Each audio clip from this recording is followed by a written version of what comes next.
ఏమమ్మా చేతులు ఎప్పుడు పడుతున్నాయా? నష్టాలు వేస్తారా? ఓడిపోయామంటే మాత్రం చరిత్ర చెప్పుకుంటుంది 10 సంవత్సరం దాకా. చేతులు ఓపండి. ఎత్తారు చేతులకి అమ్మ తల్లికి.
ఎలాంటి పసుపు కుంకుమలు ఎన్ని తగిలినప్పటికీ కూడా మనం ఏం చేయాలి?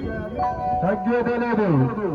అందరూ కూడా ఒక మాట నీవంటే శబ్దం, అదే మాట కోడళ్ళంటే శాసనం. దైవ శాసనం. రండి మీ గురించి చూడండి. వామో సైడ్ వెళ్ళిపోతారండి.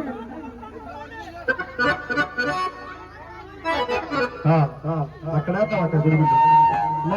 అశ్వత్థామకి లేదు. ఈ ఓరగంట వారి కోడళ్ళకి తిరిగేలేదండి. హుషారైన గీతం. అందరూ కూడా ఉత్సాహం ఉండాలి. చేతులు మాత్రం ఎత్తలేదమ్మా. మిమ్మల్ని మాత్రం పొగుడుతున్నా కానీ ఊపుతున్నా మండలం.